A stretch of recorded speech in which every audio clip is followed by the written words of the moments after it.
Hello friends, কেমন আছো? আশা করছি সবাই অনেক ভালো আছো আর আমিও অনেক ভালো আছি। তো আজকে হচ্ছে উড়িষ্যা থেকে আমার বাড়ি যাওয়ার দিন আর কি। তো কি বলবো, এতক্ষণ তো আমাদের ট্রেনে উঠে যাওয়ার কথা, কিন্তু ট্রেন এতটাই লেট যে ট্রেন নাকি বড়বিলে আসবে হচ্ছে 4টে সাড়ে 4টে নাগাদ।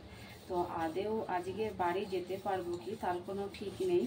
তো সকাল থেকে যে কাজ আর শেষ হচ্ছে না, আজ 3-4 দিন থেকে কাজ করছি।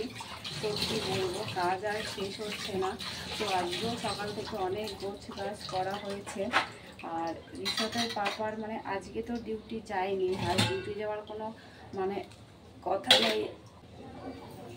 তো আমার তো কথা বলতে বলতে কাশি এসে গেছিলো, কি বলবো।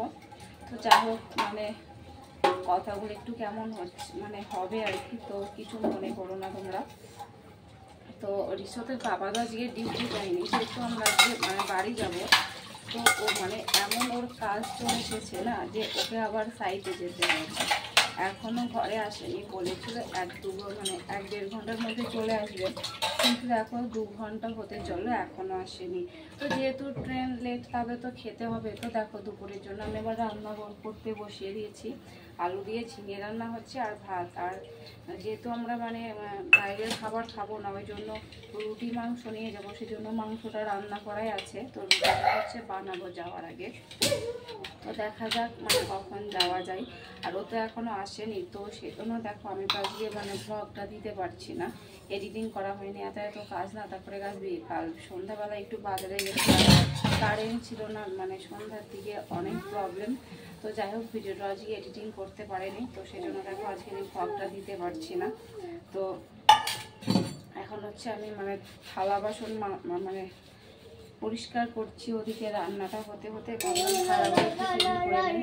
আর কাপড়গুলো তো সব ছাদে মেলা আছে। 2বার নিয়ে এসেছি, তো এখনো আনতে হবে। আর এই যে চুপ করো বাবা, আমার ছেলেটা ভীষণই দুষ্টুমি করছে। আসলে একটা বড় দুর্ঘটনা হয়ে গেছিল, সেই দুর্ঘটনাটা কি সেটা আমি তোমাদের সঙ্গে পরে শেয়ার করব, আজকে আর শেয়ার করব না। বলতে পারো অনেক বড় একটা বিপদের হাত থেকে আমি আর আমার ছেলে রক্ষা পেয়েছি। কি বলবো, সেরকম হলে তো আজকে দুজন আমরা মরে যেতাম। তো যাই হোক, আল্লাহর অনেক আশীর্বাদ যে আমাদের কিছু হয়নি। তো আমার ছেলেটাকে বলছে মরা কি কথা, আসলে কানটা কিন্তু ওই ফুটিয়েছিল, পালন করা সত্ত্বেও ও আমার কথাটা শোনেনি।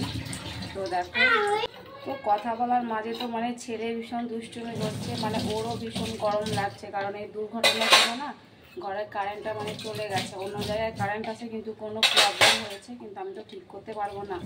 তো আমি কিছুতে হাত দিই না, আমার ভীষণ ভয় লাগছে। এমন বিপদ, তারপরে এতটা গরম।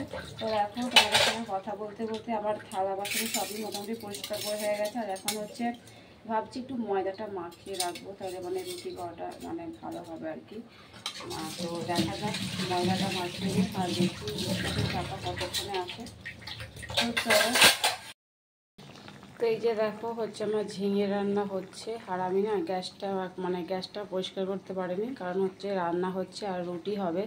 তো সেই জন্য ভাবলাম গ্যাসটা রান্না শেষে পরিষ্কার করব। তো এই দিকটা দেখো আমি পুরো সুন্দর করে ক্লিন করে নিয়েছি, থালাগুলো একটু ভালো করে মেজে নিয়েছি, এই যে বেসিনটা পরিষ্কার করে নিয়েছি। আর এই যে জানলাটা তো একটা দরজা মারা থাকতো, কিন্তু আজকে খুলে আমি সমস্ত কিছু ধুয়ে দিয়েছি আর কি। তো চলো, দেখা হচ্ছে তোমাদের সঙ্গে নেক্সট ভিডিওতে। আর আজকে বাড়ি যাওয়া হবে কি সেটাও দেখি। ট্রেন তো আসছেই না কোনো মতে, ভীষণই লেট। আর আমাদের না ব্যাগপত্র সমস্ত কিছু প্যাকিং করা হয়ে গেছে।